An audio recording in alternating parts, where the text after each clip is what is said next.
Not in a long time, but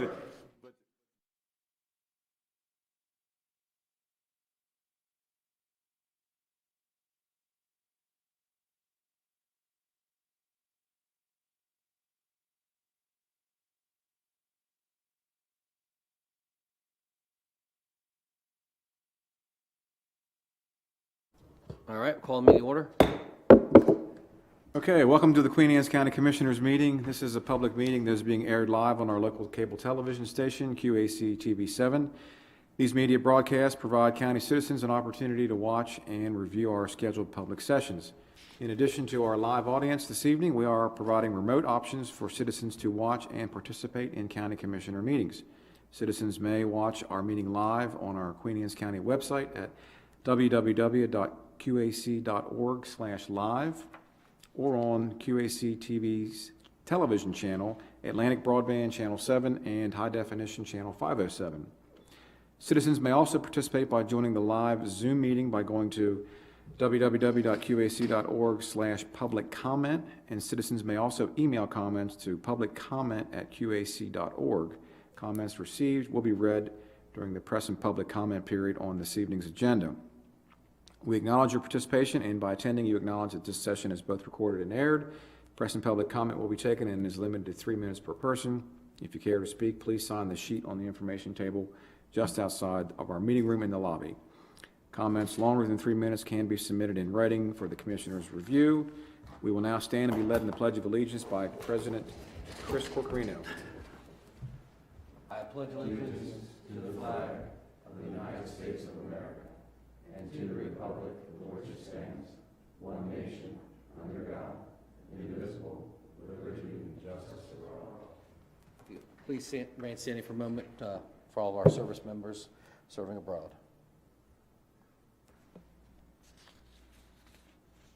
Thank you.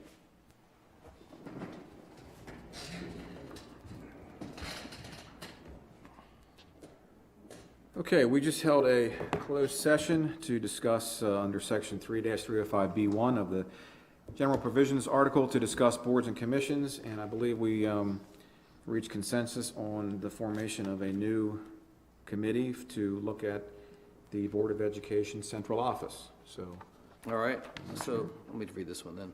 I move to establish a 7-member citizen committee from community representatives within the fields associated with education, engineering, financial planning, government, and local alumni to evaluate the condition of the existing Board of Education Central Office and provide a summary of recommendations for alternative uses and or dispositions of the building. And I'm going to propose or move to nominate the following members: Janet Pauls, Patrick Hager, Bill Stoops, Bill Sharp, Paul Gunther, Kara Voigt, and Mike Whitehill. second. Okay, motion and second. Any discussion on that? All those in favor say aye. Aye. Opposed? Okay. 3, 4, 1 opposed, 1 absent. all right, thank you, Commissioners. And I'll just mention that our Commissioner Phil Dumino is out this week on vacation, right? On assignment? On assignment, that's right. So we wish him well. He may be, hopefully he's zoomed in on us just to keep caught up on all the business at hand. Okay, that brings to this evening's agenda. So the agenda for today's meeting, August 10th, and the regular and closed session minutes from your July 27th meeting, along with the Roads Board minutes from your July 13th meeting have been circulated for review. Do we have any additions and or corrections? Motion to accept as submitted. Second. All those in favor? Aye. Any opposed? 4 in favor and 1 absent. Okay, thank you, Commissioners. And that brings us to our first press and public comment period. Thank you for taking the time to express your views to the County Commissioners during this public comment period. Comments are limited to 3 minutes per person. Comments longer than 3 minutes can be submitted in writing. When you come forward, please speak clearly at the standing microphone. State your name and address in your topic of interest. Keeping with the dignity of our office, we ask that all views be expressed in a respectful and civil manner. This commission respects your desire and right to convey your message freely And we ask as a courtesy to the board and our citizens that you respect the commissioner's request and refrain from naming any citizens and name calling when offering any critique. All right, Troy Alexander. Thank you, Commissioners. My name's Troy Alexander. I live 2513 Millington Road in Millington in Queen Anne's County. I've lived there for approximately 45 years. My father built the house in ’69, and I purchased it from my mother in 2000. It has come to my attention that the 609 Glanding Road property, which is the current home of the Millington Sportsmen's Association, is trying to be obtained by Schrader's Outdoor for the use of their outdoor shooting facility that they have in Henderson right now. Based on their kind of their current use and their time of operation, I would like the commissioners to consider a noise ordinance for that location in Millington.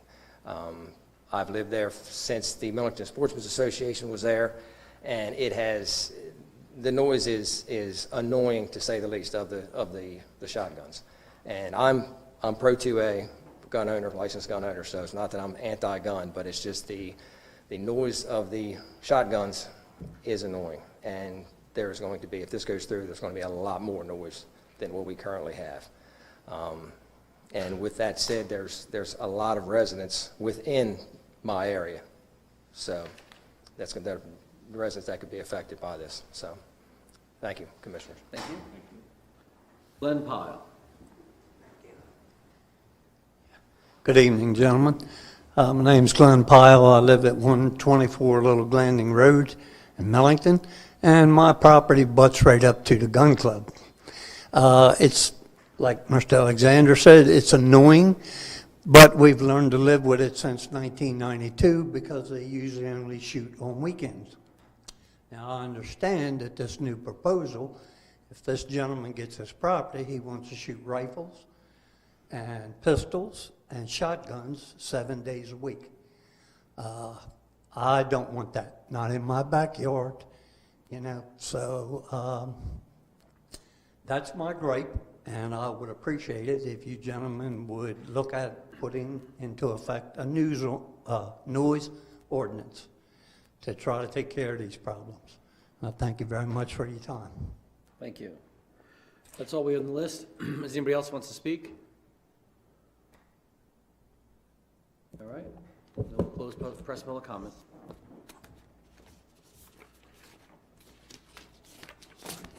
All right, Commissioners, tonight we have our Department of Public Works, and they are next on our agenda. So if you want to turn to tab number 2. And first up, we have 2 items for the Administration Engineering Group. And we have Director of Public Works Alan Quimby and Chief Engineer Lee Edgar. So item number 1 on page 1 under tab 2 is a letter to support, a letter of interest to support a grant potentially for the Cloverfields community. So I'll turn it over to Alan and Lee to present that. Or do you want to make a motion first? Yeah, I move to sign the letter requesting assistance under the U.S. Army Corps of Engineers Continuing Authorities Program. Second. Thank you, Commissioners. Good evening. As you have before you is a letter requesting assistance from the Army Corps of Engineers. They have a Continuing Authorities Program, which consists of 8 different authorities assigned by the federal government where they have oversight over certain things, one of which stems from the 1948 Flood Control Act, which gives the Corps of Engineers the authority to study, design, and construct flood control measures within areas that are under the jurisdiction of the Corps. Because Cox Creek and up to a certain point and going through the Cloverfields community is tidally influenced, there's a good chance that the Corps of Engineers would consider this under their jurisdiction and therefore eligible for potential federal assistance and review and studying Cloverfields, some of the situations there, and coming up with some potential remedies and perhaps even funding some mitigation measures. This is something that, as you know, Public Works has been working with Commissioner Corcorino and staff, looking at different things we can do. This opportunity became available. We have spoken with staff from the Corps of Engineers, and they believe that this is a good candidate for studies, so they recommended that we have you submit a letter of interest. If this project is accepted, then what the Corps will do is it will perform a study. And very early on in the study, it will come up with a cost estimate on what they think the study will cost. So we will know very early on what that cost is. The Corps will fund everything up to $100,000. Any cost above $100,000 would then be split with Queen Anne's County, and the county's share could be in the form of in-kind support.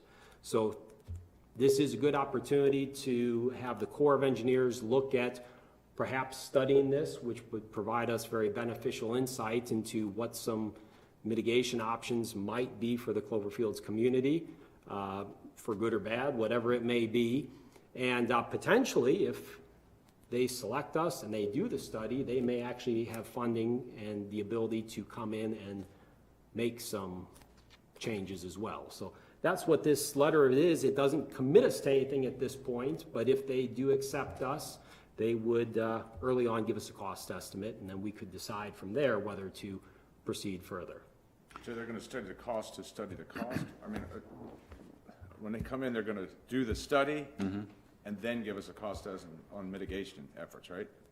Both. So early on in the study, they'll come in and within, they say early, so within a few months, I guess, they would get a rough sense of what the study itself will cost. So it's a study for the study? It's a study for a study. So is the expense over 100 on the study or on the actual mitigation? The expense would be on the study. So Right. if this study, and this is not the study as a whole, if the study as a whole exceeds $100,000, anything above that, the county would share in the cost. The point being, we don't know what it's going to be. They will early on determine roughly how much the study might cost, so we know whether to continue proceeding with the study or not. So in both your gentlemen's considered opinion, are there things that could be performed, or are we studying the impossible? What's your sense of the feasibility of something absolutely helpful, coming to be? I don't see a solution without getting some cooperation from upstream landowners to contain the flow coming down, which either outright buying or an easement. You've got to slow the water from getting into the neighborhood. And you can't make it leave the neighborhood any faster. That's completely up to Cox Creek. But we'll study, I think they could give some very good information that we might be able to use. Yeah, Alan, we don't have any, like I know in Western Shore, they use stormwater pumping stations to pump it too high. We don't have anything like, is that ever anything that they could look at over here in some of these low-lying areas where there is issues to get the water away? I'd be surprised, mainly because then you're creating a point discharge and you'd have permits associated with that point. Discharge permits like you'd have on the effluent. Yeah.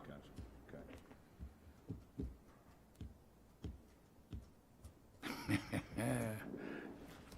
I will say this has been a long-standing problem for the community down there, the folks at Public Works, and it's been, we've looked at it, we've studied it, and there's real no good solutions except, Mr. Quimby mentioned that, upstream landowners, if we can, slow that down some, but certainly this is an opportunity for us to get some additional evaluation of that area to come up with solutions.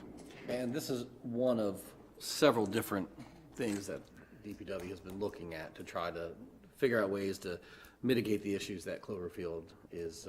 So if we don't get this grant, it doesn't mean that this is the end of the road. There are many other things that are being explored. This is just one piece of that puzzle to try to get some funding. And as we told the people who live in Cloverfields, the scope of this project is something bigger than the county can do on its own. So we need state and federal funding to make this work.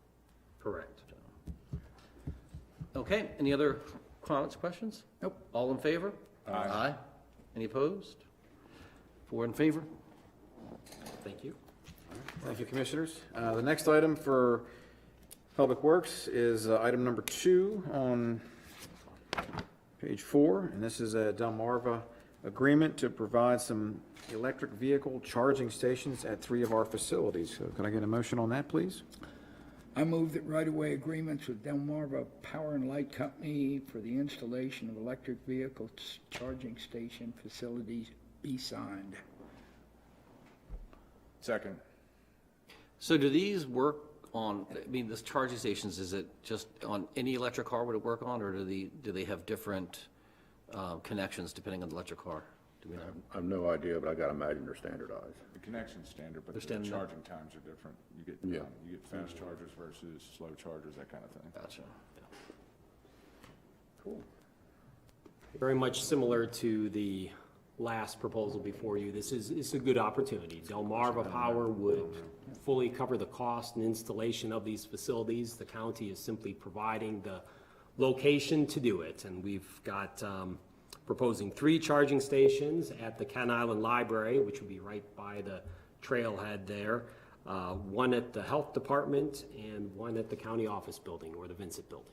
So if somebody comes and plugs in, do they pay for that, or who pays for it? Yes, they would pay for it. They would pay a fee, which changes from time to time. That goes to Delmarva Power. So Delmarva Power is assuming the full cost of the charging stations, Right. the installation of those stations, and the ongoing maintenance and implementation of those stations. How do they bill it anyway? I mean, after you plug in, how do they know who's who? It's my understanding that those folks who have a electric car, they get an account and they get a little card or something, an app on your phone, and you swipe the charging station, and it will then charge you electronically. Good. I just figured they were putting them in so that people driving electric cars in the traffic have places to stop off and charge with some of these 4-mile backups. You run out of power. Run out of power and become another incident on the road for us to deal with. All right, all in favor? Aye. Any opposed? 4-0, or? Yep. 4 in favor, 1 not here, you know. Are they getting money for this? Delmarva's not usually doing free stuff, so is there some kind of federal push to get these things? I'm sure. I was gonna Probably have say, to do so yeah. much towards renewable. Well, yeah, I'm just not buying it out of the goodness of their hearts. They're putting these in free and You're so jaded. my cynicism is just horrible. It'll be a nice addition for our libraries and our buildings, opportunities for folks to charge up. We have a couple stations here and here at the Liberty Building as well, so. All right, Commissioners, our next item is for the Roads Board, I believe, so can we convene as the Roads Board? Motion to convene as road board? Second. All right, And we have Roads Engineer Shane Moore, and he's going to give us an update on the FY22 resurfacing program. Thanks, Todd. Good evening, Commissioners. This is a brief overview of our program this year. I believe it was about 2 months ago, the Commissioners asked for us to come back and present this. We have basically 3 contracts. One is the hot mix asphalt with Bramble. We're doing about approximately 7 miles this year. We've already started in July and had several roads completed. Our tar and chip program this year will be American Paving. We will not be doing any in-house tar and chip work ourselves this year, and that's about 46 miles. We hope to begin that late August, early September. And our slurry contract with slurry pavers, we have about 10 miles, but we will not start that till next spring, early summer, before we can get to that one. And included in this is a list of all roads that we'll be overlaying or resurfacing, and broken down by section, miles, and width for your information. Questions? Yeah, question. Sure. Mr. Moore, so my understanding was that tar and chip was supposed to last 5 years, and I gotta say, out on Spaniard Neck, where it was done, I think, 3 years ago, there's an awful lot of tar coming up already. So the question is, here we've got a total of 45 or 50 miles, which we have, what, 500 miles of tar and chip, something like that? Probably less than 500 miles of tar and chip now. We had 562 miles of roadway. Right, I understand, but as I understood, 70 of that was asphalt and the rest tar and chip, so tar and chip was pretty near 5, am I A wrong? little less than 500, but it's in that Okay, neighborhood, yes. but if we did it on a 5-year basis, 20% of 500 miles would be 100 miles. We're doing 50. Are we keeping up? Well, the way I would look at it is we are not tar and chipping as much right now because we want to overlay some roads that are desperately need overlaying. And that's That's where all the money goes. That's the big cost, overlay. And we have to do that. And that's much more expensive if we don't overlay and take care of them No, now. no, I'm not and push them arguing that. off. So yes, some roads would be sliding back. We can get 5 to 7 years out of tar and chip, typically, Yeah. on a back road or a residential road that doesn't have a lot of traffic. I just hate Some to of see our when you more- get these big tar slicks in winter and they get wet. Yeah. This We've ain't, seen that more on we had it a lot on Greenville Road, for instance. Yeah. We eventually had to pave that road. If we tar and chip a road and we're having to do it more than every 5 years, we'll start looking into paving it if we have to. all right. So, according to your breakdown here, how much are we paying for each one of these items? I don't have a cost broke down here. I can certainly provide that for you if you'd like. If you don't mind, yeah, Sure. thanks. All right. Any other questions on that? And while Shane's here, I know we had a public informational meeting on a Maryland was it Maryland? Worcester Road, down at Kent Island Estates, and we're trying to get a public hearing scheduled. I think Shane's gonna come back at the next meeting with some information about the petition on that, so we're looking at early October, so they wanna have the hearing down at the community hall at Kent Island Estates, next to the Station 9 firehouse, so we'll be getting some dates out for the commissioners. We'll need a quorum at least to have that public hearing down there, if that's agreeable to the board. Is that the first road in Kent Island Estates being turned over to the county to upgrade the road? Since 2005. Since 2000. Baltimore was the last one, started in 2005, finished in about '08, so yes, it'll be the first one. Did you have any, you don't have any dates yet for the? for We are the looking hearing? at October 13th and 14th and the 20th and 21st. The second and third week of October, a Wednesday and Thursday night as available dates. Okay, so we'll circulate those. BMC. Okay, we'll make sure it's agreeable to the board, but we'll come back and get some dates for you. I know it's been trying to get that coordinated with the homeowners association folks, and everybody's been a bit of a challenge for us, but we'll get there. Okay, that's all we had for roads board. Unless, is there any other questions from the commissioners for roads board? For Shane? No? All right. We can move on to sanitary commission, so if we want to convene as a sanitary commission. Motion to convene as sanitary? Second. All right. Okay, and then we have item number 4 on page 21. This is a request for water and sewer allocation for the Botel Restaurant. Can I get a motion on that, please? I move to grant 1,796 GPD of water and sewer allocation to Hotel Restaurant LLC for its proposed 5,531 square foot at a cost of $102,766, for which a 10% non-refundable deposit will be required within 30 calendar days. Second. Got a motion, a second, any discussion? All those in favor say aye. Aye. Any opposed? 4 in favor. Thank you, Commissioners. Item 5 on page 22 is an additional request for water and sewer allocation. And this is for the Living Waters subdivision, which is 11 lots adjacent to Bay City. Can I get a motion on that, please? Excuse me, 10 lots and 1 existing house. I move that we grant 2,750 gallons per day of water and sewer allocation to Land Bridge LLC for its proposed 10-lot subdivision, as well as the connection of an existing home at a cost of $157,850, for which a 10% deposit will be required within 30 calendar days. So Alan, is this on our? Second. Oh, I'm sorry. Got a motion, a second? Yeah, second. Commissioner Wilson, go ahead. Go. Yeah, is this on our queue of allocated things, or is this a fresh? Well, it's certainly not fresh, because it's been around since 2004, and I'm tired of looking at it personally. But no, it's not on our list, our Schedule A list. So this is another one of those allocations out of nowhere. Well, it's been around a long time, but yes. Well, with that being said, Alan, why don't you briefly tell the public how you get allocation? What's the process, and where do you have to be in the process before you can apply for allocation? For subdivision, you should get it before preliminary approval. This, like I said, this project has been around forever, and why they didn't get it before now is beyond me. definitely. This is way the to one go. they were arguing about the entrance to the. Yeah. Been the have subject of access. numerous arguments Right. over the years. Right. But frankly, they should have gotten their allocation years ago, but they never did. But again, I guess that really doesn't, I guess what I'm asking you is, where are they in the process, do you know? They're ready to go to final subdivision, but So we they're- held them up because they didn't get their allocation yet. So right now, they're going for preliminary Thursday. But they wanted to go right to final, but they didn't have their allocation. They've been told that for months, and they finally followed through. In the allocation you have right now, which is already allocated to certain projects that you know of, or how many homes, or whatever the case may be, there's still some left for when these come across your desk? There's really no reservation, well, we really don't have a policy yet. There's really no reservation remaining for residential. There is some reservation remaining for commercial. Correct.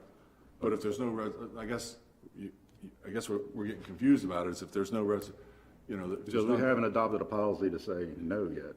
But are you saying we're approving this and you don't have the allocation? I think it's within the margin of error, so I'm not concerned that we're going to violate a permit. Okay, But we're getting very close to the point where I'm starting to get concerned. okay.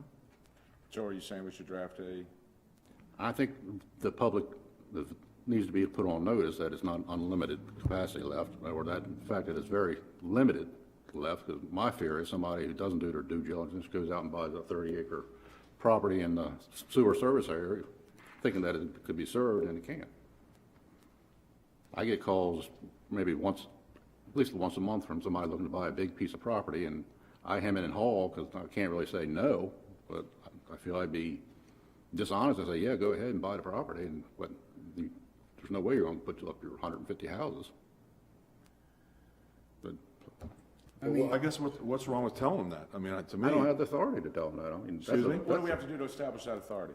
We're having those discussions right now with the Technical Advisory Committee, and there's going to be a discussion, a presentation with the Planning Commission on Thursday to talk about the capacity constraints at the wastewater plant. So it's a very challenging issue for us. It involves land use and providing adequate, sewerage facilities for, potential customers in our water and sewer service area. So we're working through that dialogue now, and one of the recommendations is to create a capacity management plan or update Resolution 0468, which kind of guides all of us as to how that allocation, which is limited going forward, should be managed. what's unusual is it's not a situation you can buy your way out of. But 20 years ago, you'd say, okay, let's build another plant. But now it's all down to pounds of nitrogen. You've got to find some nitrogen if you want to expand. Where do you find it? You got to find nitrogen. What are we finding? Credits. Oh, credits. Credits, Credits, yeah. basically. I got you. But that's a whole nother issue. Nutrient trading is the state's answer, but it's very, But they've never really established how that even works, right? well, they've tried to, but it does not work. Yeah. That was all tied in with the WIP and everything else, and they've never really got all that, the target numbers and everything have never been established for a lot of that stuff, right? As far as the WIP goes. It works if, on a short-term basis, or if you have a small problem, but no one's really been in a situation where, hey, I need to buy 12,000 pounds of nitrogen a year forever. Right. Because, obviously, if you sell it to somebody, it's forever. If you sell somebody capacity, it's forever. You're not going to be able to give it back. With this new allocation, does it make sense to wait for the findings of our commission or whatever it is that's looking at it? Well, I think Alan's comfortable at this point in time, authorizing this particular sale. I mean, the comprehensive plan, they're going to be providing an overarching plan which will filter down to the water and sewer plan, and then we will be developing more comprehensive, specific policy parameters to manage the capacity going forward. But the comp plan is more of a visionary statement and a strategic level planning effort to better manage the capacity over the next 10-year planning period. Right. And just so I'm trying to break down so people who are watching understand, the housing that people see being built currently on Kent Island had sewer allocation from a long time ago. Correct. There's only a limited amount of sewer allocation that's out there. So if somebody was to come to Canal and say, I want to buy 100 acres and put in a subdivision with 200 some homes, the answer would be no, because there's no sewer capacity. You can't do that. Well, a good example was the last item, Perry's Retreat, 156 homes. If they were to come in, if I was standing before you today saying these guys, people want 39,000 gallons of allocation, my recommendation would be say no. Right. Again, this was one that's been. That was around for- 2015. Right, so the ones that people are seeing now, these are allocations that were obtained a long time ago. Have been bought and continue to be paid for to use. Right, I think a lot of people back home don't understand that when you see some neighborhood being built, it's not like this neighborhood came before planning and zoning a month ago and, you know, got sort of some streamlined. These are years and years and years in the process. And so that process now brings us to where we are now, where we're abutting against what we have for available allocation. This is a very small number of homes, so you feel that fits within it, but it's not Certainly large within the margin of subdivision. error. I mean, my metric is if I show on paper that we're over air capacity by 5%, that's when I get very uncomfortable. But we know it's conservative on paper. It's supposed to be conservative on paper. We made it that way, but. How do you monitor capacity? Well, the only true number is what goes through the plant. That's the only That's what I'm saying. absolute Do you have a number. way to monitor the gallons that go through the plant? Oh, hell yeah. Okay, so where are we compared to what you've got, that you know is running to it and that's actually running to it? I mean, We're flowing just shy of 2.4 million gallons a day out of 3 million.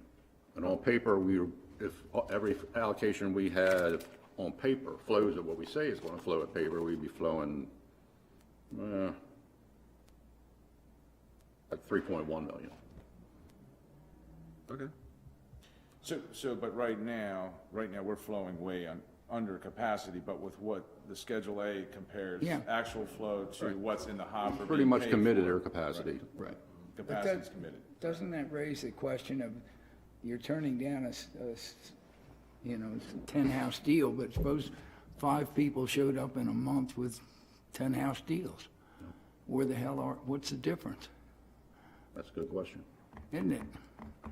Well, we do have a set aside for commercial that You got about 50-some thousand set aside for commercial. touch those, so. Well, you do touch it, you just gave some to the motel, but it's a wash, so it doesn't make it any. That's commercial though. That's- Yeah, commercial. Commercial that's for commercial use, so.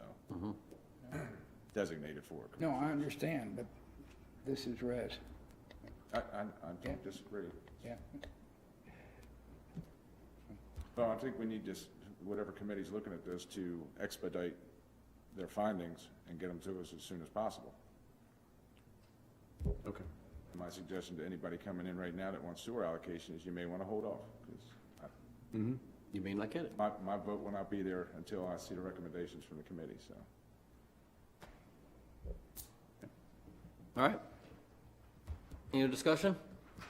All right, so we have a motion to grant 2,750 gallons per day of water and sewer allocation to Landbridge LLC for its proposed 10-lot subdivision, as well as a connection of existing home at a cost of $157,850, for which a 10% deposit will be required within 30 calendar days. It was seconded. All those in favor say aye. Aye.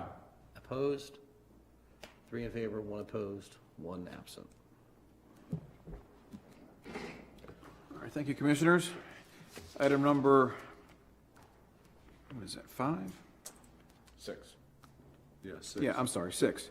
6 on page 23 is a public works agreement for the Crab Deck Restaurant for water allocation. So can I get a motion on that, please? I move to execute public works agreement with Schultz Associates LLC to allow them to connect the existing restaurant complex to public water. Second. Got a motion and a second. Any discussion? Okay, so now Alan, explain the difference between water and sewer. One's clear and the other one's not. That was phenomenal. You just can't beat that. That's it. That's the lesson for the day, folks. In terms of allocations and things and how they work.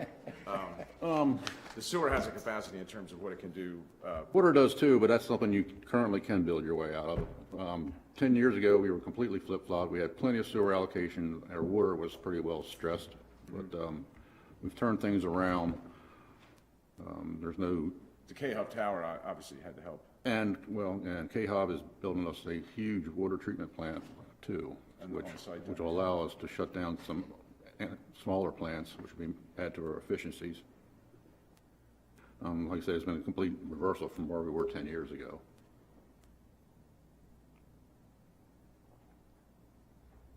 All right, any other questions, discussion? All those in favor, say aye. Aye. Aye. Opposed? 4-0, motion passes. 4 in favor, motion passes. All right, Commissioners, item number 7 on page 26, and this is the Perry's Retreat Subdivision Public Works Agreement. Can I get a motion on that, please?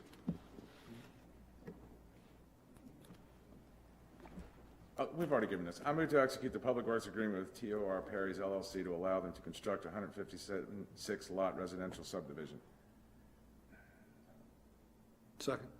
Got a motion and a second. Any discussion? This is one of the ones that Commissioner Corcarino was talking about. It's been around forever, and they finally moved forward. 4 different owners, and it's a project that's been there forever. The allocation's been there forever, so we're not granting new allocation at this point. That is correct.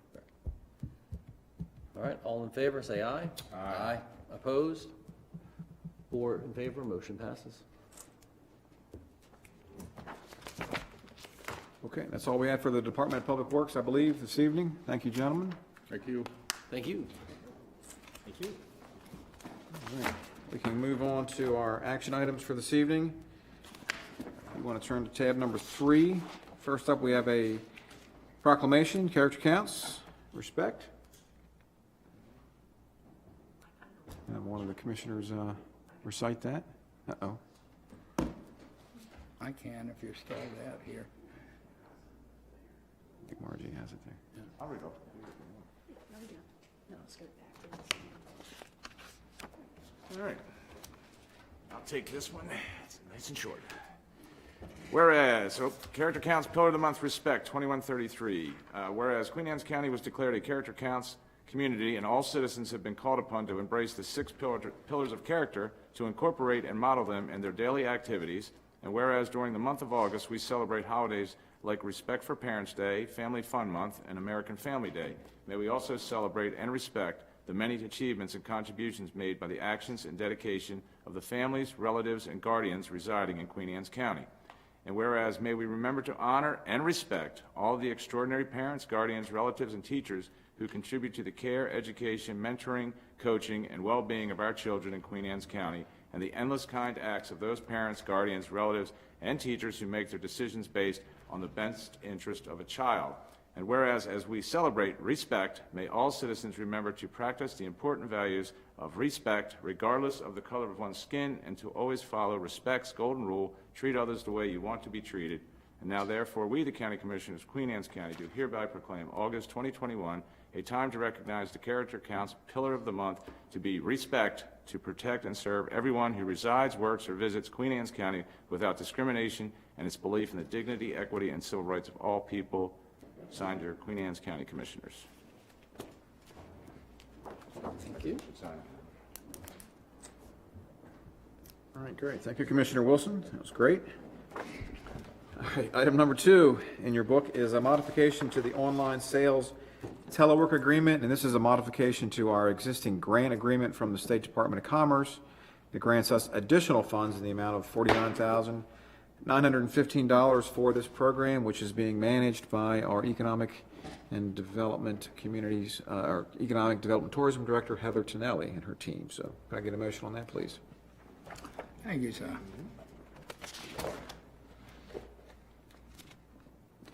I move to sign the modification to the online sales telework agreement. Thank you, bro. Second. Got a motion and second. Any discussion? All those in favor say aye. Aye. Any opposed? 4 in favor, the motion carries. All right, thank you, Commissioners. Item number 3 on page 10 is the semi-annual progress report for the Mattapique Industrial Park CDBG grant, and I will report we've got some additional new jobs coming in on this project, so could I get a motion here on that? I move to approve and sign the semi-annual progress report as presented for the Community Development Block Grant Number MD11ED70 regarding Mattapique Industrial Park, which covers the time period of January 1, 2021 through June 30, 2021. Second. All those in favor say aye. Aye. Opposed? 4 in favor, motion passes. And Tom, we're going to defer number 4. Yes, we're going to defer number 4 for 2 weeks. That was an annual certification statement for the Board of Education, so we have some research to do on that one. So item number 5 on page 24 is the Maryland DNR Conservation Reserve Enhancement Program easement. And this is between Department of Natural Resources in Queen Anne's County for our CREP easements. And this letter outlines each agency's roles and responsibilities regarding these easements. And I think Ms. Donna Landis-Smith is here if you have any questions. So could I get a motion on that? I move to sign the Conservation Reserve Enhancement Program easement agreement between DNR and Queen Anne's County. Second. Got a motion and a second. Any discussion?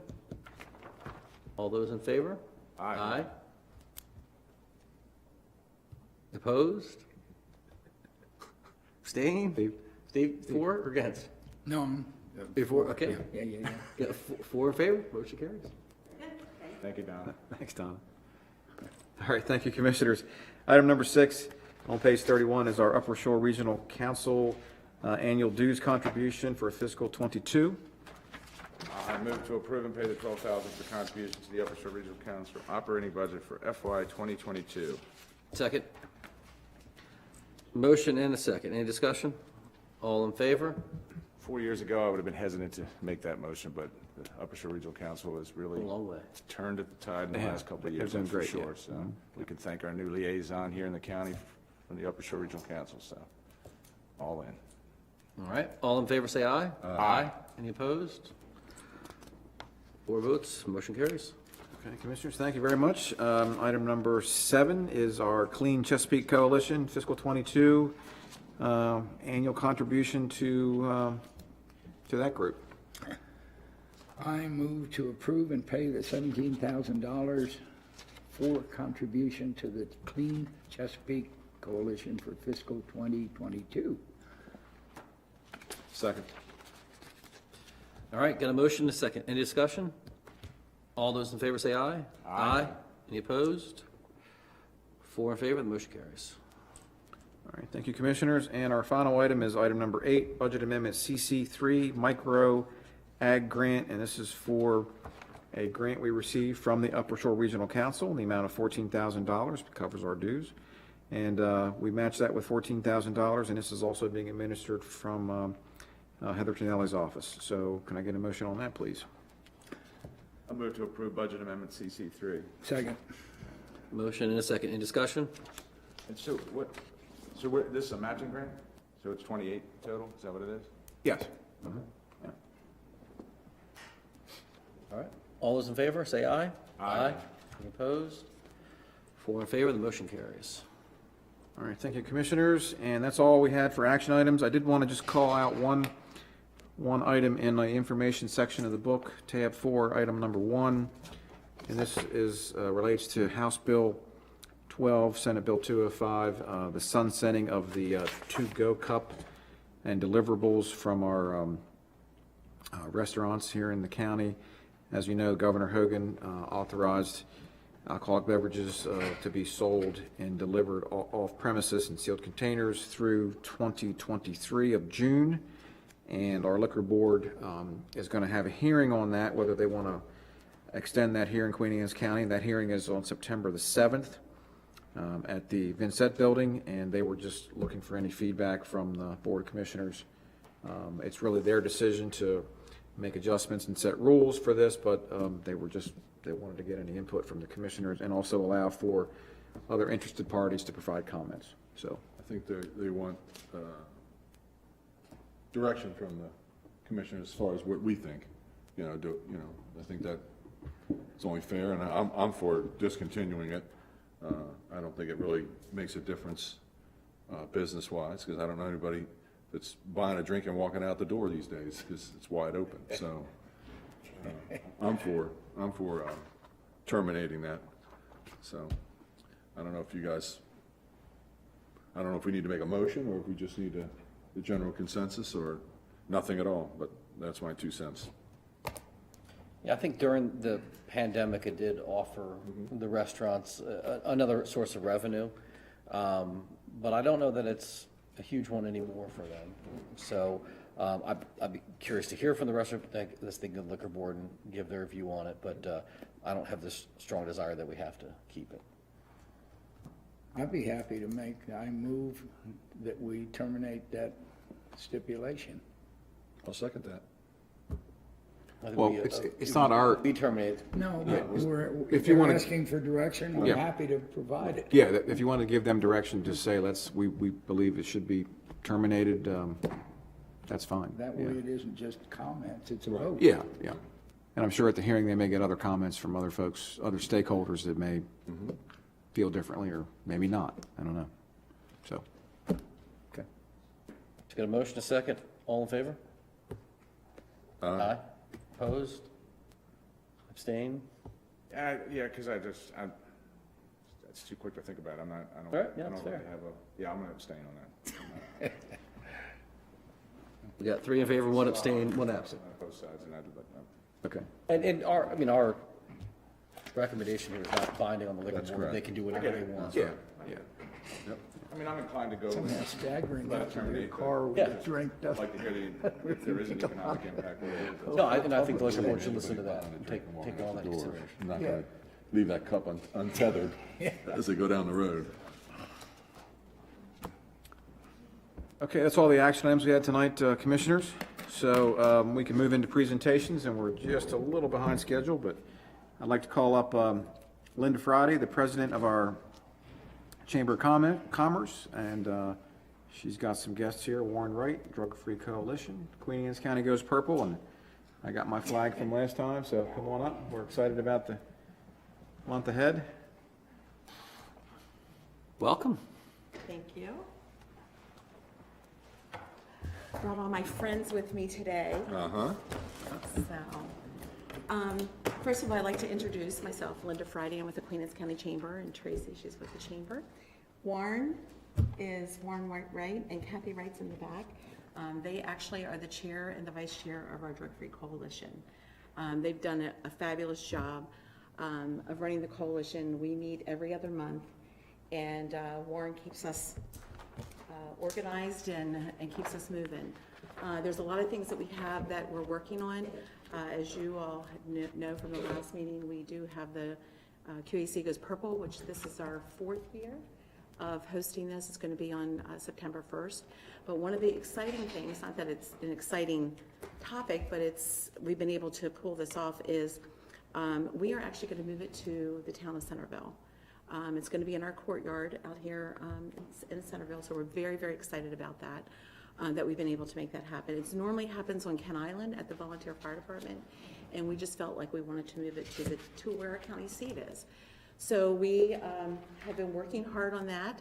So it's going to be September the 1st from 7:30 to 9 in the town square, right outside your building here.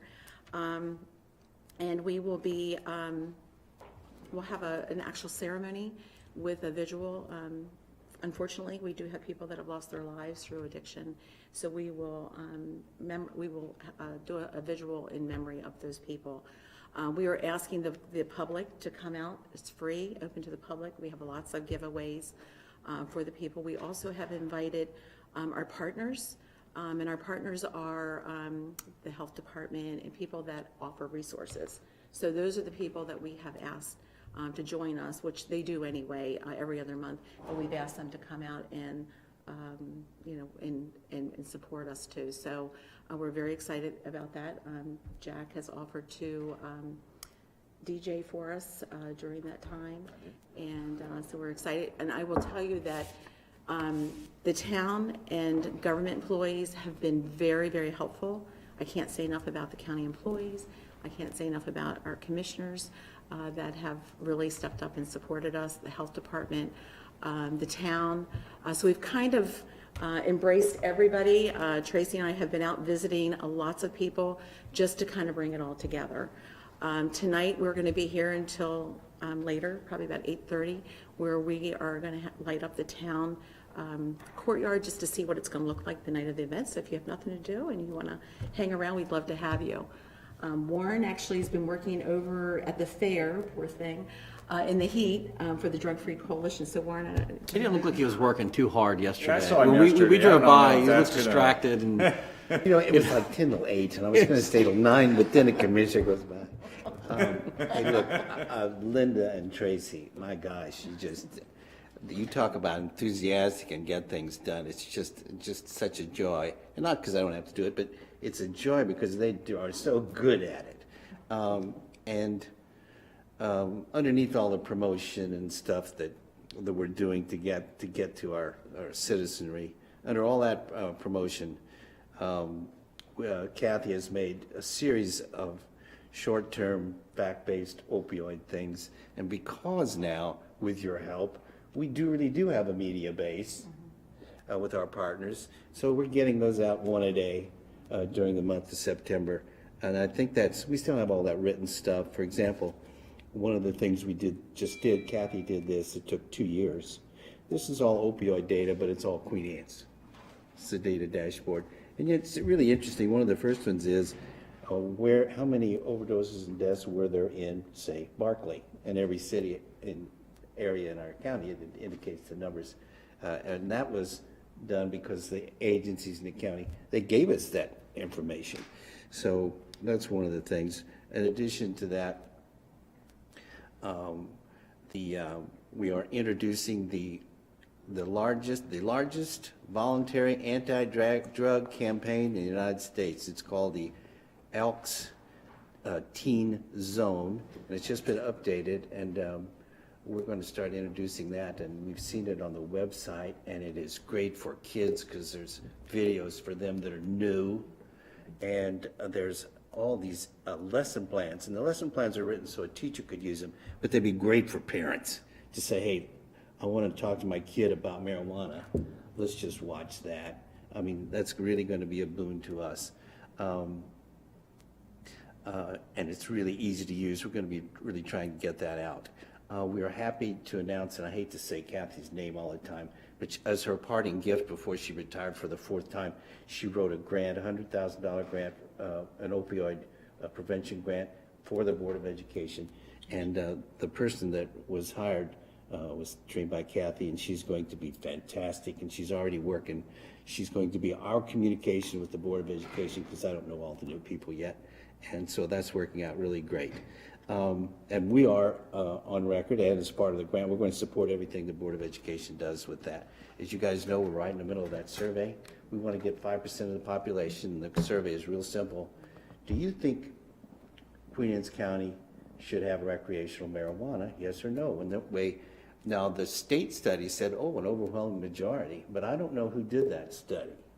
Ours is going to be done by us, by a trained person who can take all the noise and bias out of this stuff, and we're hoping to get 5% of the population, and then what we're going to do with it? Well, we're going to bring it to you guys and say, is there a way that we could influence in case the legislature passes? Because the legislature last year said, do not pass, studies need to be made. They didn't release the study.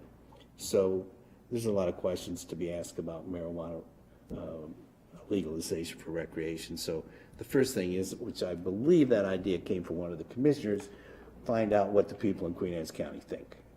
Was that pretty much the way that was worded? Yeah. Let's see. I wanted a big thank you for everybody in this room, for Margie and Todd, and even Channel 7 back there. Because, and you guys particularly, because quite honestly, in the long time that I've been doing this, it's easy for the commissioners to say we're too busy for this. It's easy for Todd to say the schedule is full, and you do that. And for us, you make a hard topic easier for us, and all of us on the 160 of us on the Drug-Free Coalition appreciate what you guys do. And one last thing, Linda and Tracy are terrific. If you want something done, wow, you just call the chamber. So just a couple things. So tomorrow we have our meeting. It's going to be at the Sheriff's Department at 8 o'clock. So if you gentlemen have nothing to do. Kathy's making food. Kathy makes yummy food, so I would encourage you to come. But we get a lot done. We have the sheriff. We've got a lot of good people in the room that give us direction on where we need to go with the coalition. you know, we work for the chamber, but you know what? Drugs and substance abuse does affect business, you know, your employees. So it's important that we be a part of this program. So that's why we jumped on with Warren and Kathy, because it is an important topic for us as business people. But I also want to thank our partners. I mean, our partners, we couldn't do this without them. We couldn't do it without our sponsors. We have the county commissioners, the health department, and actually Luminous Health, which is also known as Anne Arundel Medical Center. They've jumped on with us as a big partner and a sponsor. So we want to thank our partners for all that you've done to make this successful for us and make it easy for us to make happen. Tonight we have bags that we actually, I gave you stuff last time I was here, but we have more stuff. These are things that we're going to be giving out at the event. So if you've got family, like I said, it's a free event. We'd love to see all of you at this event. And if you have any questions, we're going to be decorating. Actually, I'm kind of excited about the fact that we have flags that we're going to be putting in and out of the town. All the lights are going to be decorated. We've offered light bulbs to all of the residents in the town of Centerville. Flags will be given to all the residents in the town of Centerville. And you're going to be able to pick them up at Goodwill Fire Department, Shore United Bank, and the library. So those are some places that you can, if you're a resident of Centerville and you want to pick up merchandise, you can go to those locations. We at the chamber also have stuff available. And Warren and Kathy at the fair have things available. So, Jim, do you have anything to add? Well, nothing, just, you know, as people come to and from our county and citizens in and about the county, I don't think anybody can say they've never seen one of our signs up there for overdose deaths and you know, I think that's something that every time somebody drives by, it makes them think, you know, and I think it keeps them alert and keeps them on guard for their family and friends, and I think that is a huge message that goes on day in and day out, and you know, and that's attributed to. I know I get emails if I don't change it on Monday. Yeah, right. Well, we appreciate all that you've done, because you've been very supportive, making sure those signs are where they need to be. And the Warrens really on top of letting us know how many overdoses we have and how many people that have been saved. Right. I mean, we've been very fortunate, because we've got excellent emergency services that's out there and support everything that we do. They're also part of our committee, so. At the last night out on Friday, the health department certified 20 people to give Narcan. And they said in the one in Centerville, they did 20 as well. So that's a short gap solution anyway. Right. Yeah. So these are things that are important to us, and I know, Jim, you've. Well, and I just, you know, I've been blessed to be part of this group for over 4 years, and standing room only. Yeah. And, you know, and not enough praises could go to you, Kathy, or you, Warren. I mean, you are the right and left lobe of that brain, and sometimes they clash, but, you know, most of the times we get things done and on a purely all volunteer basis. So, I mean, it is good. It does the heart good to see that room filled and everybody eating Kathy's food and good ideas coming out of the group. So, and we have some things going on with parks too. So there's more to come. Yeah, we're going to leave that alone, but there's more to come. And you know, I just think, you know, the awareness is what you need. It needs to be constantly pressed upon that. And the new superintendent of schools sounds like she's going to allow us to continue on with what we've been doing and getting in front of those kids and talking to them about, you know, some of the pitfalls in life. So kudos to everything you guys do. Really appreciate it. Tracy's got the shirt on that we're going to be giving away at the event on August the 1st. So we're going to have tons of stuff to give away to our community. So thank you again for all that you've done. And we just can't thank you enough. It's just been really a great partnership for all of this. And I'm looking forward to working with Parks. We've already met with them. So we've got some things that you're going to hear more things about what's happening. So Good. thank you again. Thank you all very much. Thank you very much. All right, thank you.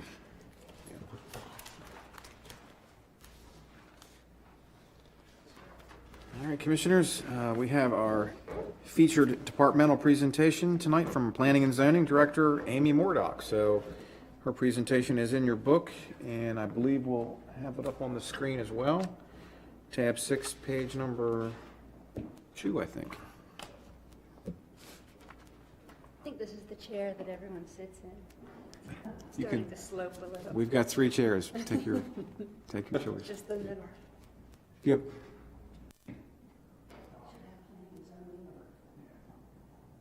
Okay, we're trying to queue up. Here we go. That's all right.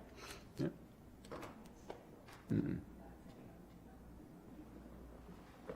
Go ahead and start off. Yes, I don't really want to run down a PowerPoint presentation with a lot of statistics for you, but just give you some of the highlights. When last I updated you, it was December 2020, and so now we're more than halfway through 2021, so next year I'm hoping to give you a full year's update rather than needing one more month or several more months to finish out the year. Because it's hard to compare the statistics that way. But so as you know, our building permit intake in the department has really skyrocketed obviously during the pandemic, and you'll see that the number of new dwellings, which is the first piece of information that I'm sharing with you about our department, it keeps going up. And that feeds directly into the conversation you just had with our Public Works Director, because those allocations are being used up in that pie chart that you'll see. And a lot of those are the new commercial dwellings. So far this year, we have issued 110, and we've issued more than that, but in terms of the properties that have certificates of occupancy. And that's what we use every year for comparative sake. We have issued 110, and that includes residential permits, single-family, multifamily, trailers, mobile homes, and apartments. So last year, we issued 269, and the year before that, 223. So really, since 2017, those numbers have been going up. I'm not really sure where we're going to end up this year just because of the cost of construction is so high, but we'll certainly be elevated from about 5 years ago. So those numbers are continuing to rise. Our building permits are also high. They've started to level off since the construction costs have exploded, but what you don't see in the statistics that I gave you are all of the minor permits. What you're seeing are new homes, residential construction in terms of additions and alterations, and new commercial construction. So those numbers are on the rise. Last year, we finished with 1,150 plus. This year, so far, we're already at almost 1,200. So we've seen a lot. We thought we were really going to, as I mentioned to you several months ago, we were sort of tripling our numbers from the recent year average. But we're kind of, as I said, leveling off a bit. Thank you. Let me take you up to where I am now. There we are. Okay. So like I had mentioned, these numbers, and then in previous years, when you're kind of used to seeing this report, what hasn't been included here are all of the zoning permits, sediment control permits, and that includes small sheds, signs, swimming pools, ag buildings, and use permits. And the reason I'm calling those out is we will be folding those in to reports moving forward, just so you see the volume of work that our permit techs are doing. And we have 2 new permit techs on staff, and we lost a permit tech recently to her growing family, and we were sorry to see her go. But through our last sweep of applications, we had some really good applicants, and so we were able to fill that position really quickly, and Beverly really helped us to do that. So we'll be back up to full staff again. And the new techs are doing great. They're really picked up quickly. Our new tech supervisor has really filled that role great and is assisting Vivian, our zoning administrator. And as we're training new staff, we're also learning new systems, and that's sort of the point of illustrating how some of these permits are missing. Our new programs, the Munis program, will allow us to more easily produce reports for you to compare apples to apples, but also our online citizen self-service portal has been up and running, and we're starting with these smaller zoning certificates that we're able to process online just to work out the kinks, and it really has been working. So that's been an online service that has been a long time coming and is pretty successful. And a lot of the smaller applications that don't require large-scale plans are being managed that way and pretty expeditiously. And we're also able to successfully process invoices online. So as the citizen self-service portal becomes more robust, we'll be able to manage more large-scale applications. We'll be able to handle a lot more invoicing. We will be able to renew and process liquor licenses online as well. And eventually, we will be moving toward paperless plan review too. But that's going to take a lot more wrangling in terms of getting equipment for staff to review electronic plans, which we don't currently have. And we also have to make sure all of our engineers and contractors have compatible equipment, which a lot of them don't yet. So that's our long-range goal, but our short-range goals of online services have been moving along very smoothly. So on that, that's my update on the permitting side, other than to add that our inspectors continue to cover the county, working on zoning violations, but in addition to that, they conduct a lot of the compliance inspections on all of these building permits that you see. On most of these building permits, there are site inspections and often multiple site inspections involved, so they're busy doing that. On the planning side, this year has seen a drop in some of those applications in terms of our text amendment applications are down a few. Our major site plans are down 2 applications. We had 5 last year. So far we have 3 this year. There are more, though, that are in the pipeline, and which you'll see in my up-and-coming slides. Likewise, our major subdivisions, we changed our policy on extension requests, and okay. I need a banner or something to move them along. We've changed our policy on extension requests in an effort to streamline and simplify our projects where we can. And in the past, after a project received approval, and if it hadn't moved forward within 6 months, it had been policy that those projects would come back for extensions before the Planning Commission. And oftentimes in that first 6 months, there are a lot of snags in terms of getting the ball rolling. The code actually allows for 2 years before site plans should have to come back for extensions. So we've just reverted back to the clean interpretation of our code. Our Planning Commission agreed to that. So where we used to see a lot of extensions coming before the Planning Commission every month and annually, that number should be dropping considerably, and hopefully it will drop entirely where we don't need to issue extensions because the projects that come forward are ready to go. Board of Appeals has been busy. Actually, there have been a few more Board of Appeals cases this year than there were in 2017. That is likely due to the pandemic, because the board got really backlogged in 2020. So they've caught up, they've heard 18 cases, they've approved all of those cases, 8 variances and 10 conditional uses, and those conditional uses tend to be mining operations, solar projects, what else? Just things of that nature. Our commercial projects are down, like I'd mentioned, in terms of the square footage that we've seen. I'm not sure where that is going to end up because we do have some commercial applications in the pipeline.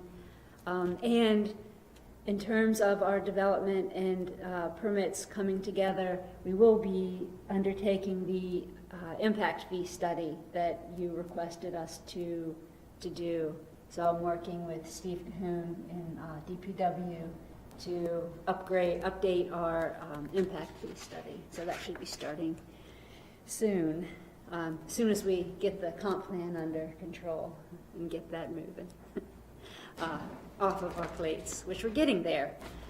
Just some of the high points of some of the projects that are before us right now. We have 2 solar projects, Bluegrass, which is very large, nearly 500 acres, and we have more solar, which is very small, just over 4 acres.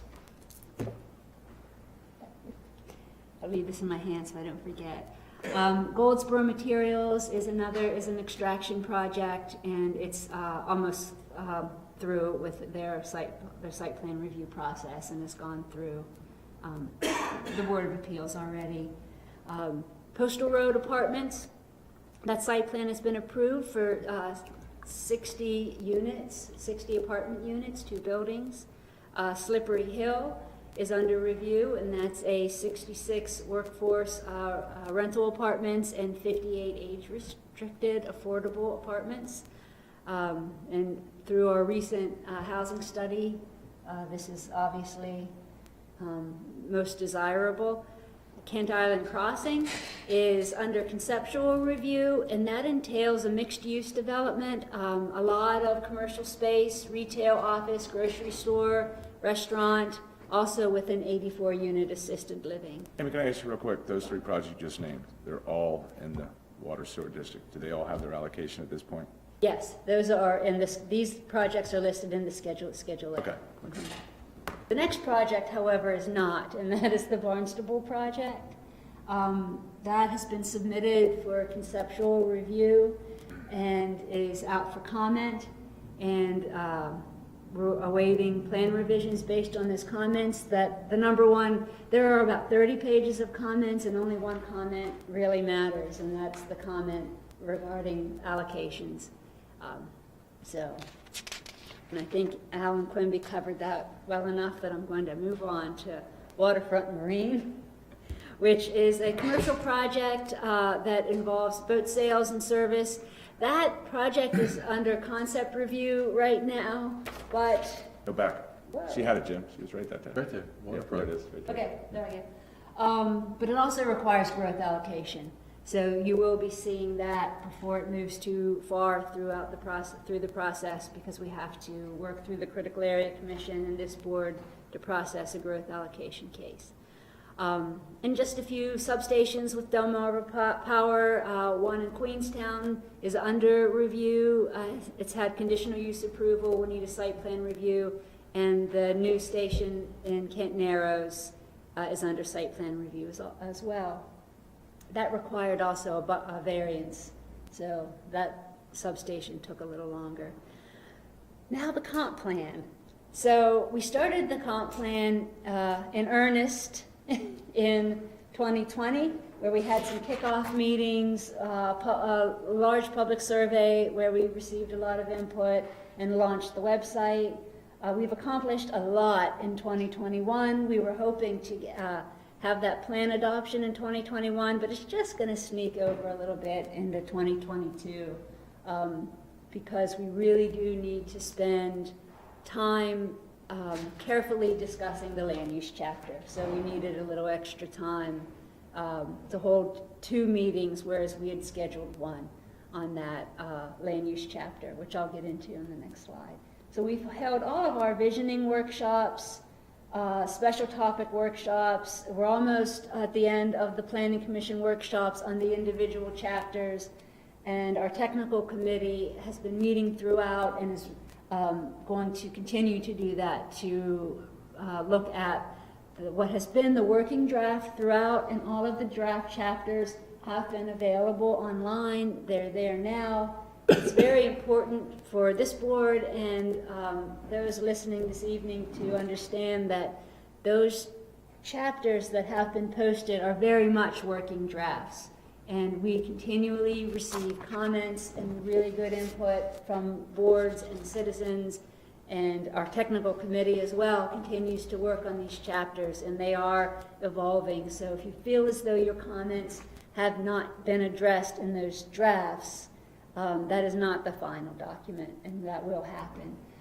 Probably the most intense review for our planning commission, and certainly for the technical team and the community, is the comprehensive rezoning requests. People wait for this opportunity between comprehensive plans, and it's very important that those who certainly easily qualify and are consistent with the plan as it's being drafted, which is tricky, and our land use as we think that we foresee what is existing and what may be future land use. We're looking for consistency there and also for inconsistency. So that is a part of why this project has been delayed a bit. We really didn't have an opportunity at the last meeting to get through all of those requests, and we don't want to give that conversation short shrift. So that is what we are doing this Thursday, is carefully going through those applications. Our technical committee has reviewed them carefully and produced recommendations to our planning commission. It'll be their job to assess those applications, make recommendations for staff and for obviously for our consultants in the final draft that will come to you. Those comprehensive zoning requests, the technical applications will still be presented to this board for consideration. So that review is ongoing. So as I mentioned, the completed drafts that are, as I said, working drafts, but that are done for now in terms of public review through the visioning sessions and the special topic sessions and planning commission review, are as listed: the introduction, the profile, and then the community facilities and services, transportation, historic cultural resources, the economic development section, housing, town planning framework, community plans, and the Kent Narrows plan are drafted. What we're working on, what's before us still, is the Kent Narrows plan is really can move over into the other column. It's pretty much wrapped up at this point.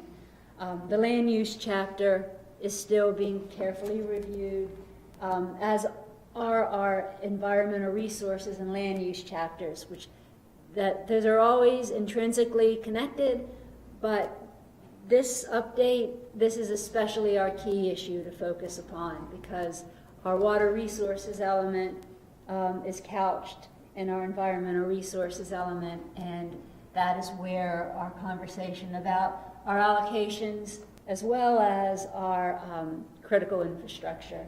So our land use chapter is being closely molded by that influence in terms of short-term, long-range planning, and then still looking at basically a 30-year vision. So we really have to look at the next 10 years as in terms of what is practical, and then a longer range. What if situations change? What if the Maryland Department of the Environment comes up with more creative nutrient removal practices that are acceptable in communities? That hasn't happened yet and is not likely to happen within a 10-year time frame. But it's something that we should consider in terms of long-range planning. What we will do is hopefully finalize that dialogue with our Planning Commission in August. In September, we are scheduling a joint workshop between this board and our Planning Commission to bring forward some of these key issues so that this board is not seeing a full draft without having an opportunity to have a workshop session. You should be, the Planning Commission will be receiving their full draft at an October meeting, and then the 60-day comment period begins. So we are pushed back into public hearings for Planning Commission in January, and then you'll be holding your hearing in February. January 2022. 22, typo. yes. Unfortunately. I hear you. Unfortunately. So our planning staff is very busy with not only the project reviews that I've brought before you that are the key high points, but also with a minor site plan applications, minor administrative projects, and quite frankly, a lot of the staff is busy weighing in on the comprehensive planning draft. And once this draft becomes our new comprehensive plan, then the rezoning requests will come in, and then we'll start looking at our land use ordinance. So there's plenty of caseload in front of our planners moving into the end of 2022 and into 2023 and forward. And here, whoops, here is our staff, which I can update you on an additional permit tech. I don't know that I can share her name yet because I'm not sure if she's disclosed her notice to her current employer, but we have a September start date. So we have a full staff, and I am very grateful to your support and your assistance as we restructure and built some levels of growth within our staff, and I'm already seeing the benefits of that. Those levels of coordination and collaboration between staff, between both sides, the planning and the permitting staff also are working very closely together. It's been a challenging couple of years with the pandemic and different levels of review, but it's been very productive and I think a positive growing experience for everyone. So. Good. Any questions or comments, anybody? It was very comprehensive, so I don't know if there's going to be any. That's an ironic twist, isn't it? That's right. Very comprehensive. And I have to add, I think the growing experience mostly has been for me, so, in the last year. I appreciate that. All right, thank you. Thanks, Amy. Well done. All right, very good. Thank you. Special delivery.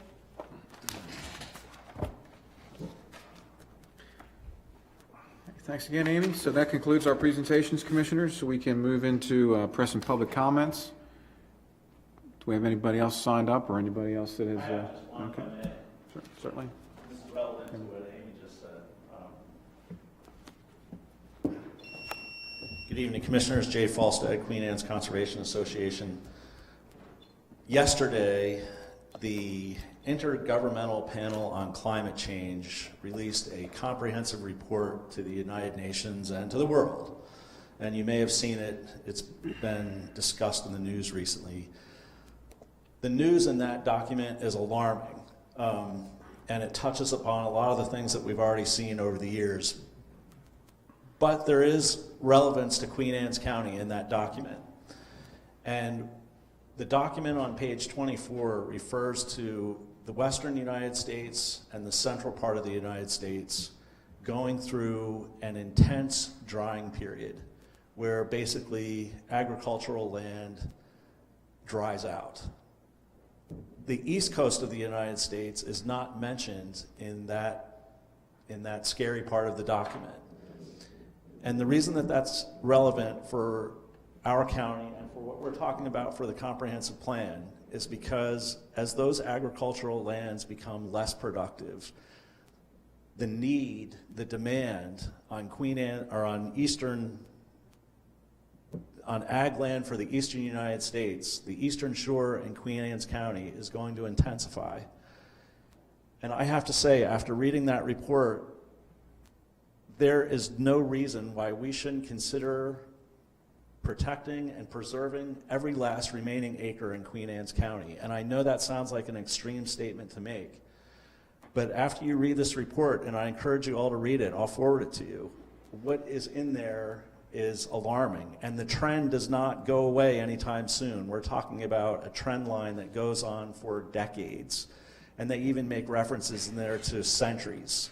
And it's a trend line that continues on. And I only mention that because as we are navigating the comprehensive plan, we really must take a true look at the need of preserving as much agricultural land as we can. It's really that important. I'll be happy to forward the report to you. It's something that I hope we as a county can be discussing more. I plan on sending it to the Planning Commission. It was just released the other day, so it's all new information, but it's definitely something that should be factored into the equation. So thank you. Thank you, Jay. Anybody else? All right, then we'll close press and public comment. Where do we start? Okay. Yeah, I'll start. So, for those that don't know it, the county fair is going on. It opened up last night. And in hindsight, I wish we'd have had our meeting there tonight, so we could have enjoyed the crab cakes. But maybe next year that's something we look at, and taking the meeting right out on the road and taking it right to the county fair. Runs through Saturday, so I encourage everybody to get out. Everybody's been cooped up for a year. We missed the county fair last year, so great opportunity to get out. Seemed pretty packed last night, honestly, in terms of number of people there. And then I'm going to, lastly, that's about it, except that I just want to kind of wax philosophically again and kind of tee one up for Jim in terms of, I actually did my conversation with Fred on Friday, and somehow, even talking about CTE and broadband, we got back to traffic. So I'm going to go ahead and one of the things, and I talked to Commissioner Corcorino about this today, is it seems like a lot of things that we go through now governmentally and societally now, the old saying is cause and effect. But now we kind of have reversed that, and it's more effect and then cause. So we see the effect of what the growth in the Worcester County and the Delaware beaches has had, or the effect is traffic here in Queen Anne's County. I talked to several people last night at the fair now, so the same thing. I said, remember back through COVID last summer, we didn't have other than the couple jumper incidents that we had, we didn't have bad traffic on the Sundays and now look, back and forth across the bridge now Wednesday, Thursday, Friday, Saturday, it's every day, minus Monday and Tuesday, even yesterday wasn't great. But the cause of it, we're living the effect, but the cause is the fact that, Jay comes in and he's talking about us stop building here and this and that. The Lower Shore has built us into a problem at this point. The Middletown bypass has built us into a problem. We're talking about the sewer allocations. The effect is we're out of sewer now. The cause is we maybe made some bad decisions 20 years ago on what we had built here. So we've got to start putting it back into perspective of figuring out what we do today, what that effect's going to be, and put the cause first before, the way it's supposed to be. And it's just, I know Jim, I saw Jim the other morning, actually it was this morning I think, that guy cut you, first he cut me off, then he went up and cut you off in that little black Dodge Charger. You were coming down the backside of the bridge, and I said, he went past me, and you were like maybe 3 cars ahead of me. Next thing I know, I see him go down there, and he whips in front of you and takes off. It's just, you got people driving like that on the bridge, and one incident is just a nightmare. So, I mean, it's, we don't have any magic wand, and that was the one thing Fred asked me, and I'm sure he asked all you guys if you had a magic wand. Mine was to just get rid of the traffic, because I think our life over here would be just so much more pleasant and, on a daily basis. But, we got another meeting at Mako with our secretary of, oh, well, he's not. He won't be there. He won't be. Okay, another meeting we won't have with the secretary. Right. But, it's a difficult situation. It's the one that's not going to go away. And I think it's the one that we're doomed to live with here in Queen Anne's County for a good long time at the present rate things are going. So that's my philosophical view for the night. Commissioner Moran? I don't really have anything to add to that. Stay tuned. Sent a letter yesterday to Secretary Slater and a dozen other people, because I will say in 5 years, 6 years of dealing with the Bay Bridge and all the different ideas that Queen Anne's County comes up with to deal with the traffic, and every time we get shot down by the state, I want to flip the gun on the state now to say, look at, why is it Queen Anne's County and Anne Arundel County's responsibility to try and find solutions to some of these issues where the state they should be the lead dog in this fight, and they're not. So I've offered up a couple more ideas to them, and this was yesterday, and here we are 24 hours later, and I haven't had a response on anybody. So I'm waiting to see what's going to happen. I think Anne Arundel County's coming around to a point where some of their council members want to talk, and it is going to be the defining issue for Queen Anne's County without a doubt. People can talk all they want about development and who's at fault for the development. We all know that all these projects being built right now were decades ago approved. Had nothing to do with us, but that's okay. I mean, if that people sleep better with that, that's fine. But when it comes to the traffic, our counters put it out there. We count the traffic entering the county, leaving the county, and in the summertime, it's less than 5% county vehicles, people living here. That's the pass-through, and that you're 100% correct. And I think sooner or later, these beaches are going to start to feel this issue because people are going to stop going. People are going to start changing their traffic, where they vacation. So we'll see. I mean, you've got a place down there, but you don't have to cross that bridge. But a lot of people, and a lot of people say, well, it's your weekly rentals, and I don't think so. I don't think it is anymore, Jim. Yeah, I think it's really people that own two homes, and that's why in Anne Arundel County they're feeling it now. From Thursday through Sunday, people trying to get across that bridge where they never had that issue before when it's down to 2 lanes, never. Yep. And this is something that they're finally experiencing. And the good thing, and this is what I said years ago, the more people that feel the pain, the more people that's going to join the fight. And I think it's only a matter of time for Anne Arundel County. They're getting tired of it. So we'll see. We'll see what happens. I mean, Wednesdays. I mean, literally Wednesdays. The last 3 weeks have been atrocious. Well, I think you said that's the effect of remote working. Like you said, people have a house at the beach, so they say, well, we're going to go down to the beach house Wednesday night. I'm going to work from the beach house Thursday and Friday, and the kids can go do something, right? And I think that's why we're seeing more and more people come down. You're right. It's not the weekly rentals. It's people that have second homes. And I, again, I think MDTA, I don't like to give them a lot of props all the time, but I think that, this gate system will help. I mean, it's in the past, 2 years ago, 3 years ago, if it started raining on a Thursday or Friday, forget it. They're going to close down contraflow, and they're never going to open it back up. And I say this because on the Thursday before July 4th, 4 times they closed and opened contraflow. And with this gate system allowing them to move these, I think will help somewhat, but that's just a small drop in the bucket to what's coming traffic-wise. So, we'll have to see what the state's going to come up with. I mean, the article in Sunday's paper was how many people are writing in on the NEPA study that don't want the bridge, and I get that. Okay, what are you going to do with the traffic? It's okay to say I don't want the traffic. I get, and I don't want the bridge. I understand that, but the traffic's here, and the traffic's here to stay. So, do you want to live like this for the next 20 years, 30 years, or do you want relief? And again, and I don't want to drag my favorite produce into this, but I was at my favorite produce stand on Sunday, and I just got done with the 6 mile walk across the trail with my wife, and I'm holding a watermelon in one arm and corn in the other hand, and I could hear the people in front of me at the register talking about how they had to go across the bridge and it took 2 hours to get home, and can you believe they want to put another bridge here? So Couldn't help yourself. I couldn't help myself. So I said, well, hold on a minute. I said, wait a minute. Why do you think there's going to be a third span? It's not going to be a third span. It's going to be a replacement bridge. And I got to look like, ding, and the light went on. I said, and it's probably going to be anywhere from 6 to 8 lanes, 4 in each direction. And there was a silence, and then all of a sudden, well, that won't fix the problem. I said, well, why won't it? I said, this is where everybody stops at the bridge. Well, you got to get rid of the red lights. And I said, what? The red lights. Oh. And I said, where? What red lights? The ones in Easton.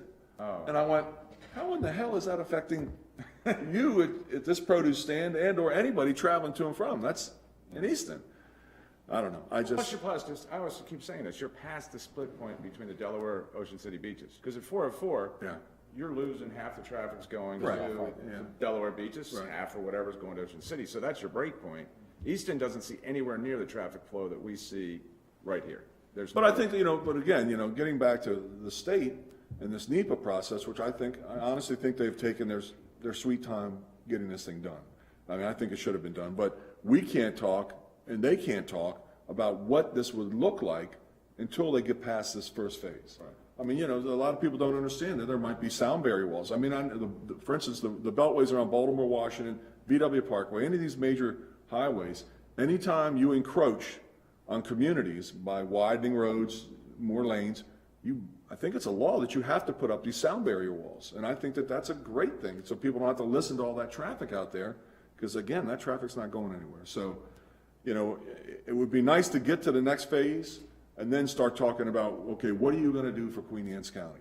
How many pedestrian bridges are you gonna put to connect our communities? How many overpasses are you gonna add to make it easier for us and keep traffic on 50 and out of our side streets? So, Get our Cross Island Trail connected up further to yeah, Barnstable. it's just, a lot of stuff can go with that. I don't know, it's just, but I tell you, you talk about it, and I just don't see how people, day in and day out, that commute, that work, are gonna, how much longer are they gonna take, put up with that before they decide to say, I'm throwing the towel in and I'm moving?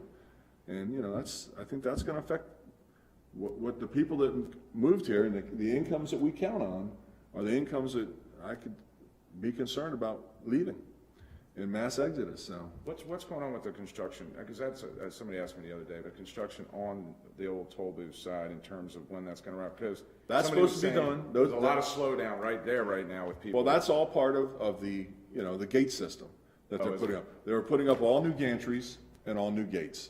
And if you go on MTA's site, there's a little virtual reality that shows you the Eastern Shore, and the Western Shore is pretty much similar.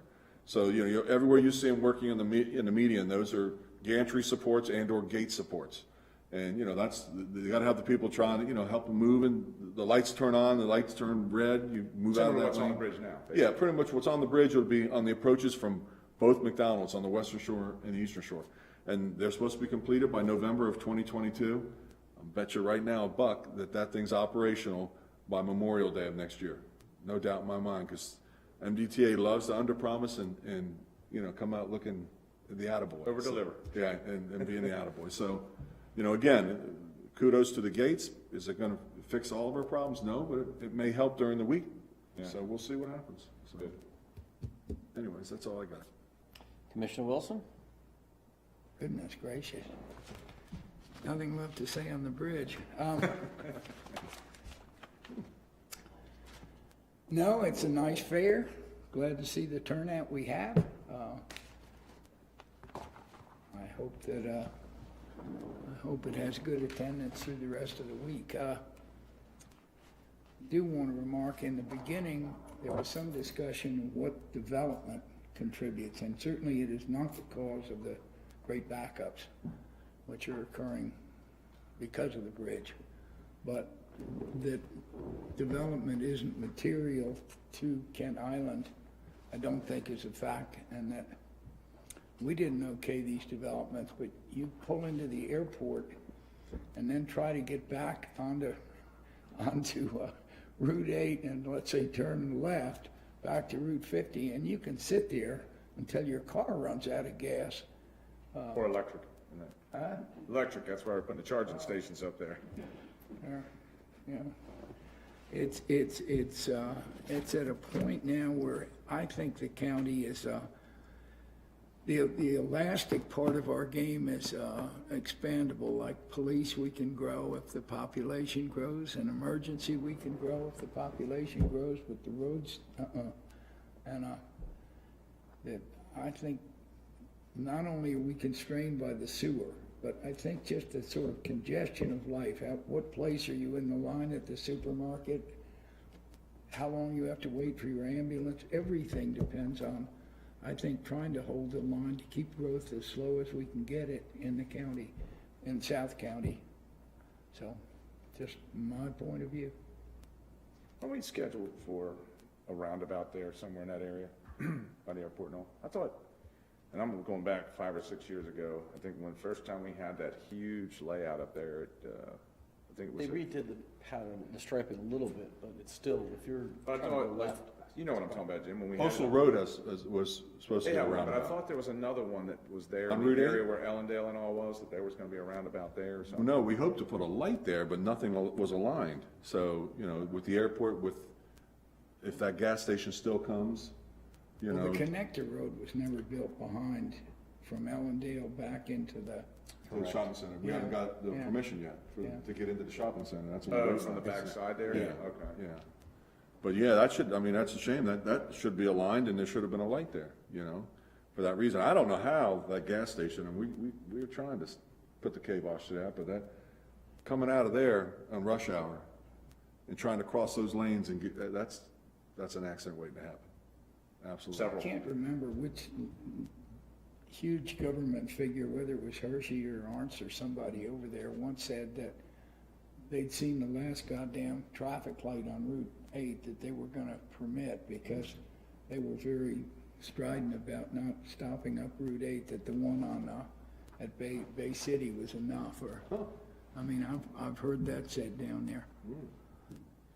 I think it's a proven fact that metering, proper metering Right. does help traffic. Yeah. I mean, I sure wouldn't wanna see a circle anything down there because. they call them calming circles, so when you're in the traffic, it's supposed to calm you as you get through it, so that you're not, no People seem road too rage. calm. When you come out They the get other side, there's no confused. road Howard rage. County this morning, and they had plenty of them on busy roads like that. I mean, I was amazed it had that many. Well, yeah, you go over to Montgomery County, they have it everywhere. Yeah. I mean, literally on 4-lane highways, you see those things pop up, and I gotta say, it does work. Yeah. You Well, move it through does them. work as far as you don't need a red light. Right, and you There's move enough through 'em. spacing. Yeah, Yeah. and you move through them, so, that's a European thing, I think, right? Yes, it is. So, but, All right. Anything else? Just you. I want people to, I know we have lots and lots of people watching us, and I want them to be able to get All the to ones the at the fair. Yeah, I want them to get to the fair, so that's it. Awesome. Motion to let's adjourn? go adjourn.